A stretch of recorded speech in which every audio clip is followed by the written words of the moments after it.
मित्रांनो, अशोक मामा या मालिकेच्या आजच्या भागामध्ये बराच वेळ संयमीची वाट पाहून देखील संयमी घरी आली नसल्यामुळे प्रभूवहिनी म्हणतात की माझगावकर, तुम्ही माझं ऐका. आता तुम्ही पोलीस स्टेशन मध्ये जाऊन कंप्लेंट करा. सातपुते म्हणतात की नाही करता येणार. अहो, अशी मिसिंगची केस जी असते ना, ती 24 तास मिसिंग झाल्याशिवाय तुम्हाला कंप्लेंट करता येत नाही. तर ती यांची आई म्हणते की असे दळभद्री नियम असतात ना, त्यामुळेच पोरं जास्त प्रमाणात हरवतात.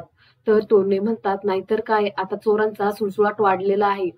तर देसाई म्हणतात की अहो, तो रामबिहारी सांगत होता त्यांच्या इकडची एक मुलगी हरवली होती, ती 7 वर्षानंतर सुद्धा अजून सापडलेली नाही.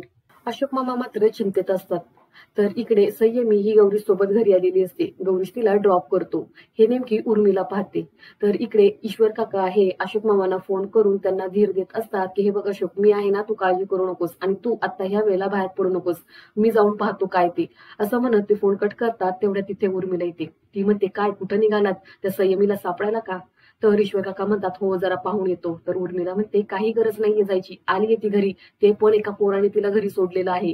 तर ईश्वर काका म्हणतात काय अगं तू, असेल एखादा त्याच्या वर्गातला मित्र, तो आला असेल सोडवायला उशीर झाला म्हणून. तर उर्मिला म्हणते की मी म्हणते मुळात म्हणजे उशीर व्हायला हवाच तरी का. ते अशोक भाऊजी अख्ख्या जगाला शहाणपणा शिकवतात. त्यांना म्हणावं आधी स्वतःच्या घराकडे लक्ष द्या. त्या पोरांची तरी काय चूक आहे म्हणा. आई वडिलांचा धाक नाही म्हटल्यावरती पोरं अशी बिघडणारच. अहो, हल्ली मी रोज पाहते त्या संयमीला नट्टापट्टा काय करते, आगाऊपणाने काय बोलते. अहो, हातात पैसा असला ना की अशी पोरी पोरांच्या नादी लागतात आणि मग बिघडतात. ईश्वर काका फक्त मान डोलवत असतात.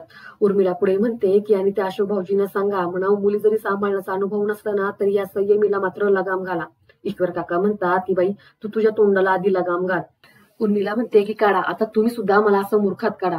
ईश्वर काका म्हणतात मी सुद्धा म्हणजे, अगं तू जाऊन अशोकला काही बोललीस की काय? उर्मिला म्हणते थेट नाही बोलले, पण मी त्यांना सावध करायचा प्रयत्न केला. ईश्वर काका डोक्यावरती हात मारतच म्हणतात की अरे देवा, अगं तुला काय गरज होती त्याला असलं काही बोलायची. उर्मिला म्हणते की हे असंच, मी त्यांना चांगलं सांगायला गेले तर ते सुद्धा माझ्यावरती असंच चिडले. ईश्वर काका म्हणतात चिडला ना तू तुझ्यावर, बरं झाला, बरोबर चिडला. उर्मिला म्हणते की अहो, तुम्ही ज्या पोरीचे आता गुणगान गातायत ना, एक दिवस ती नाही ना तुमच्या डोक्यावर मिऱ्या वाटल्या तर बघा, लिहून देते मी तुम्हाला. अहो, आता मी बोलते, उद्या सोसायटीतील सगळे लोक बोलतील ना, त्यावेळेस कळेल तुम्हाला. ईश्वर काका म्हणतात नको ना बाई, नको ना असलं काही बोलूस, बास कर ग, असं म्हणत ईश्वर काका तिथून निघून जातात. त्यानंतर इकडे सर्वजण संयमीची चिंता करत असतात. तेवढ्यात दारावरची बेल वाजते. अशोक मामा दरवाजा उघडतात तर समोर संयमी असते. तिला पाहून अशोक मामांना खूप बरं वाटतं. ते तिची काळजी करतच म्हणतात अगं कुठं होतीस तू, तुला काही लागलं तर नाही ना बाळा, तुला काही झालं नाही, तू व्यवस्थित आहे ना? संयमी म्हणते काय झालं? अशोक मामा म्हणतात ये आतमध्ये ये, तू बस, असं म्हणत तिला आत बोलवतात आणि बसवतात. सातपुते म्हणतात काय ग तू कुठे होतीस इतका वेळ? संयमी म्हणते कुठे काय, क्लासला गेले होते. सातपुते म्हणतात अगं पण तुझा क्लास 7:30-8ला सुटतो ना? संयमी म्हणते की हो, पण आज माझी टेस्ट होती त्यामुळे उशीर झाला आणि नेमका माझा फोन पण डेट झाला होता. प्रभूवहिनी म्हणतात की घ्या, ही टेस्ट देत बसली आणि आपण इकडे तिची चिंता करत बसलो. सातपुते म्हणतात अगं मग दुसऱ्याच्या फोनवरून फोन करायचा ना, एवढी पण शिस्त नाहीये का तुला? तोरणे म्हणतात अहो सातपुते, तुम्ही काय तिला शिस्त शिकवतायत? इथं माझगावकरांनाच त्या पोरीला शिस्त शिकवता नाही आली. तर संयमी म्हणते एक्सक्यूज मी. तोरणे म्हणतात काय एक्सक्यूज मी, चला हो आपला फुकट इथं वेळ जातोय, आली ना ती घरी, त्यांचं ते पाहून घेतील, असं म्हणत सर्वजण तिथून निघून जातात. पुढे संयमी अशोक मामांना म्हणते की सॉरी, पण पॅनिक होण्यासारखं एवढं काही झालेलं नाहीये. अशोक मामा म्हणतात की संयमी वाजले किती? संयमी म्हणते की एवढा काही उशीर झालेला नाहीये, मुंबईमध्ये या वेळेला गर्दीच असते की. अशोक मामा म्हणतात की तुला एवढा उशीर का झाला? संयमी म्हणते की सांगितलं ना माझी टेस्ट होती. अशोक मामा म्हणतात की प्रश्नपत्रिका दाखव. संयमी म्हणते की काय? अशोक मामा म्हणतात की ज्यावरती प्रश्न लिहिलेले असतात ती प्रश्नपत्रिका दाखव. संयमी म्हणते की ती ऑनलाईन असते. अशोक मामा म्हणतात की तुला कधी मी अभ्यास करताना पाहिलेलं नाही. संयमी म्हणते की ते होमवर्क देतच नाही, ते ऑनलाईन स्टडी मटेरियल असतं. अशोक मामा म्हणतात मग मला तुझं ते ऑनलाईन स्टडी मटेरियल दाखव. यावेळेस संयमी मात्र थोडी घाबरते. ती म्हणते की त्याची लिंक फक्त क्लासमध्येच ओपन होते. मी जरा फ्रेश होऊन येऊ का, मला वॉशरूमला जायचंय, असं म्हणत ती उठते आणि जाते. पुढे अशोक मामा मात्र तिच्याकडे बघतच असतात. ते काहीच बोलत नाहीत. पुढे ते भैरवीला फोन लावतात. इकडे भैरवी मात्र संयमीच्या टेन्शन मध्ये असते आणि ती निघतच असते. तेवढ्यात फोन वाजलेला पाहून ती उचलते आणि म्हणते की हॅलो, मी ना पोलिसांमध्ये काही ओळख ते पाहते आणि लगेच निघते. अशोक मामा म्हणतात की त्याची काही गरज नाहीये, संयमी घरी आली. हे ऐकल्यावरती भैरवीला हायसं वाटतं. ती म्हणते की तिला काही झालेलं नाहीये ना, ती ठीक आहे ना? अशोक मामा म्हणतात तिला काही झालेलं नाहीये, ती ठीक आहे, अगदी व्यवस्थित आहे. भैरवी म्हणते ठीक आहे, मी बोलते तिच्याशी नंतर असं म्हणत कट करायला लागते. तेवढ्यात परत म्हणते की हॅलो ऐका. अशोक मामा म्हणतात हा बोला काय म्हणायचंय. भैरवी म्हणते की तुम्ही पुन्हा एकदा पॅरेंट म्हणून कॅपेबल आहात का नाही ते प्रूव्ह झालेलं आहे. 2 दिवसामध्ये मी मुलांना घेऊन जाते, त्यामध्ये काही गोंधळ करू नका असं म्हणत ती फोन कट करते. त्यानंतर आज संयमी केल्यावरती इरा आणि ईशान दोघं जण म्हणतात अगं ताई तू कुठे गेली होतीस, तू असं गेल्यावरती आम्ही सगळे घाबरलो होतो. संयमी म्हणते की एवढं काय घाबरायला झालं, मी काही लहान आहे का हरवायला. इरा म्हणते अगं पण आजोबा किती घाबरले होते आणि आम्हाला असं पावत नव्हतं. प्लीज ताई तू आता नको जात जाऊ त्या कॅफेमध्ये. तर संयमी म्हणते मी जर कॅफेमध्ये गेले नाही तर पैसे कुठून येतील आणि मग तुमच्यासाठी हे कुठून येईल. असं म्हणत ती बॅगेमधून पेस्ट्री काढते आणि ती ईशानला देते. ईशान लगेच घेतो. ईशान म्हणतो ताई तू जा जा, तुला कॅफेमध्ये जायचंय ना तुझा तिकडे कामाला, माझी फुल परमिशन आहे. इरा मात्र ते घेत नाही, ती म्हणते मला नको. संयमी म्हणते का. इरा म्हणते की मला भीती वाटते ताई, तू नको जाऊ जाऊ त्या कॅफेमध्ये. तर संयमी म्हणते मग अगं आपल्याकडे पैसे कुठून येतील. इरा म्हणते आजोबा आहेत ना ते पाहून घेतील काय ते. संयमी म्हणते अगं मी त्यांना हेल्पच करते ना, चुकीचं काय करते. इरा म्हणते अगं मग तू त्यांना खरं सांगून जा ना, नाहीतर मी त्यांना सांगू का. तर संयमी म्हणते की प्लीज हा इरू असं काही तू जाऊन सांगू नकोस, ते मला माझ्यावरती ओरडतील, नाहीतर ते मला घरातच कोंडून ठेवतील, घराच्या बाहेर पडूनच देणार नाही. हे तुम्हाला चालेल का. विशाल म्हणतो नाही हा मला नाही चालणार हे. इरा मात्र काहीच बोलत नाही. पुढे संयमी म्हणते की तुम्ही दोघांनी मला प्रॉमिस करा की तुम्ही दोघं जण काही आजोबांना जाऊन सांगणार नाहीयेत. तर ईशान लगेच प्रॉमिस करतो, पण इरा मात्र इच्छा नसताना सुद्धा तिला प्रॉमिस करते. त्यानंतर दुसऱ्या दिवशी सकाळी अशोक मामा देवासमोर हात जोडतात आणि म्हणतात की देवा काय वेळ आलेली आहे. पूर्वी घरातली शांतता ही खायला उठायची आणि आता घरातील शांतता ही वादळापूर्वीची शांतता असं वाटतं. असं म्हणतात की घरामध्ये मुलं असली की घराचं गोकुळ होतं, पण ह्या घराची तर सर्कस झालेली आहे. सगळेजण आगीवरून उड्या मारतात, कोण आणि त्या उड्या मारतात. जरा डोळा लागला की असं वाटतं दारावरती कुणीतरी भांडायला चाललेले. देवा आज तरी दिवस चांगला जाऊ दे, आज तरी मला शांतता लाभू दे असं म्हणत असताना दारावरची बेल वाजते. अशोक मामा दरवाजा उघडतात तर समोर सोसायटीतील लोक आलेली असतात. देसाई म्हणतात अहो लहान लहान म्हणून सोडून देतोय तर आता फार डोक्यावर बसायला लागलाय. अशोक मामा म्हणतात कोण मी. प्रभूवहिनी म्हणतात अहो तुम्ही नाही तुमचा नातू. अशोक मामा म्हणतात काय झालं. देसाई म्हणतात अहो कहर झालाय कहर, त्याने सोसायटीतील सर्व गाड्यांच्या टायरची हवा काढून टाकलेली आहे. तोरणे म्हणतात आणि आम्ही हे सगळं सोसायटीच्या सीसीटीव्ही कॅमेऱ्यात पण पाहिलेलं आहे, तिथं सिद्ध झालंय तुमच्याच नातवानं सगळ्या टायरची हवा काढून टाकलेली आहे. असं म्हटल्यावरती अशोक मामा फार चिडतात आणि मोठ्यानेच आवाज देतात ईशान. त्यानंतर इकडे संयमी ही रियांशला ईशानने जी काही करामत केलेली असते ती सांगते.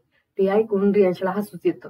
संयमी म्हणते प्लीज यार हसू नकोस, आमच्या घरामध्ये वादळ आलंय वादळ. अरे सगळे सोसायटीतील लोक आमच्या घरी आले होते आणि आमचे हिटलर मात्र शांत राहून सगळं काही ऐकत होते. काय तर म्हणत होते माजगावकर सांभाळा तुमच्या नातवाला, नाहीतर त्याला कोंडून ठेवा, पुढच्या वेळेस गाय केली जाणार नाही. रियांश म्हणतो गाय नाही गय केली जाणार नाही असं असतं. संयमी म्हणते तेच ते. अरे एका पॉइंट नंतर तर कोण काय बोलतंय ना ते सुद्धा ऐकू येत नव्हतं. तर रियांश यावरती अजूनच मोठमोठ्याने हसायला लागतो. सई म्हणते की नॉट फनी यार. रियांश म्हणतो अगं मला माझ्या लहानपणीचे हॉस्टेलचे दिवस आठवले, मी सुद्धा लहानपणी असंच करायचो. रादर सगळेच असं करतात. संयमी म्हणते की सगळेच नाही, माझे बाबा आणि काकांनी तर असं काही केलेलं पण नसेल. तर रियांश म्हणतो नाही नाही त्यांनी केलं असेल, पण ते त्यांनी फक्त त्यांच्या वडिलांपर्यंत पोहोचून दिलं नसेल. तर संयमी म्हणते की मे बी तसंही केलं असेल, कारण की त्यांना वाटतं फक्त त्यांच्या मुलांनी शांत बसावं आणि अभ्यास करावा, बाकी काहीच नाही. रियांश म्हणतो नाही ग, कसं आहे ना त्यांचं वय पण झालेलं आहे त्याच्यामुळे जास्त चिडचिड होती. संयमी म्हणते की वयाचा नाही काही संबंध, पण बाबा मला असं म्हणायचे की ते असेच आहेत, त्यांचा स्वभाव असाच आहे. पुढे ती म्हणते म्हणूनच मला ना जॉब करून खूप पैसे कमवायचे.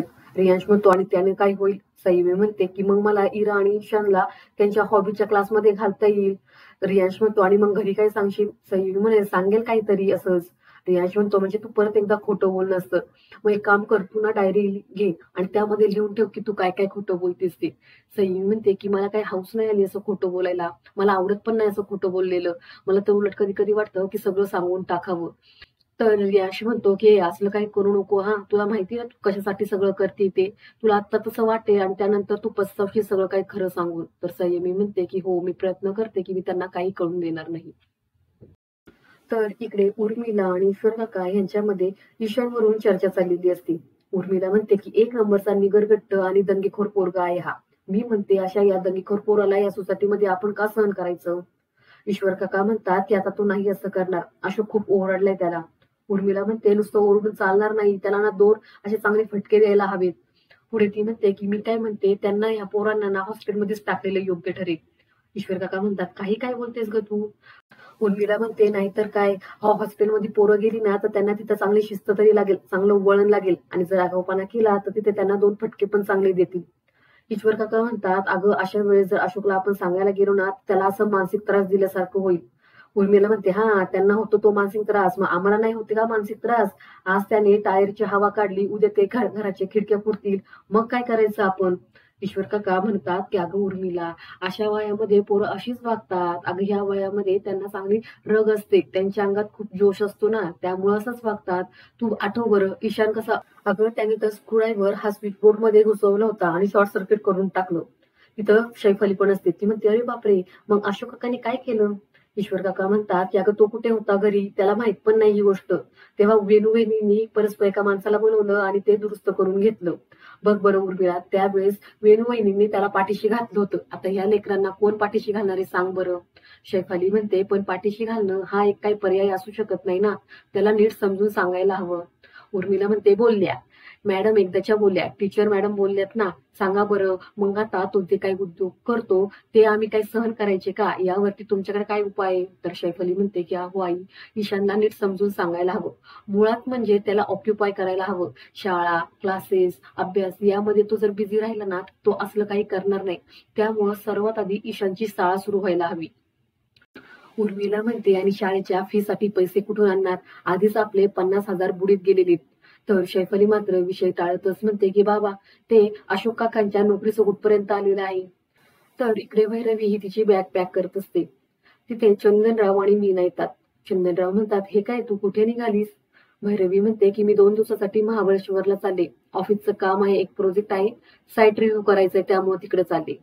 मीना म्हणते अगं मग आम्ही इथं राहून काय करू. भैरवी म्हणते काय करू म्हणजे काय आई, अगं 2 दिवसांनी उद्या परवा पोरं येणार आहेत आणि आपल्याला मेड पण शोधायची आहे. तू प्लीज आजूबाजूला चौकशी करून घे, कोणी बाई भेटतेय का, आणि चांगलं तिच्याकडून घर साफ करून घे. असं घर छान सुंदर बनवून घे, पोरांना ते आवडलं पाहिजेत ना, पोरांना काही कमी नाही पडलं पाहिजे प्लीज हा. तर मीना म्हणते भैरवी तुला भीती वाटतेय का की मुलांना काही कमी पडेल किंवा त्यांना अशोकरावांची आठवण येईल. भैरवी म्हणते की छे छे, असं काही नाही, आणि मुलं माझ्याकडे आली ना की ते आनंदीच असणारे, खुश असणारे, त्यांना काही त्यांच्या आजोबांची आठवण येणार नाही. चंदनराव म्हणतात अगं पण अमित आणि पल्लवीचं काय, तू किती पैसा उचला, किती गोष्टी त्यांना दिल्या तरी सुद्धा बापाची ऊब तू त्यांना देऊ शकणार नाही. आईचा गालावरून मायेनं फिरणारा हात तू त्यांना देऊ शकणार नाही, त्याचं काय. तर इकडे अशोक मामा हे ईश्वर काकांना म्हणतात की मी प्रयत्न करतोय, मिळेल त्या जागी जाऊन मी पाहतोय, मिळेल ती नोकरी करायला मी तयार आहे. ईश्वर काका म्हणतात मी काय म्हणतोय अशोक, पण तुला ज्या गोष्टीमध्ये अनुभव आहे आणि जी गोष्ट तुला करायला आवडते ना तू त्यातच ट्राय कर ना. अशोक काका हसतात आणि म्हणतात अरे बाबा, आता आपल्या आवडीचा आणि आपल्या अनुभवाचा काही उपयोग नाहीये. आता जर मी ते पाहत बसलो ना की मला काय आवडतं करायला, तर अशाने वेळ निघून जाईल. त्यामुळे जे असेल, जी मिळेल नोकरी ना ती मी करणार आहे. त्यात ती भैरवी एक सतत धमक्या देत असते की पोरांना घेऊन जाणार. ईश्वर काका म्हणतात पण जर पोरं भैरवीकडे निघून गेली तर मग तुला नोकरी करायची काय गरज आहे. अशोक मामा म्हणतात की कसं आहे ना, मी वेणूच्या आजारामध्ये ना एक गोष्ट चांगली शिकलोय, आपण जे बघतो, जे आपल्याला वाटतं ते तसं घडत नाही, घडतं मात्र दुसरंच.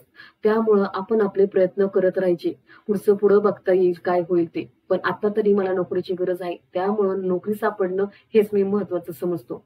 आणि आजचा हा भाग इथेच संपतो. पुढील भाग पाहण्यासाठी चॅनलला सबस्क्राईब करा. धन्यवाद.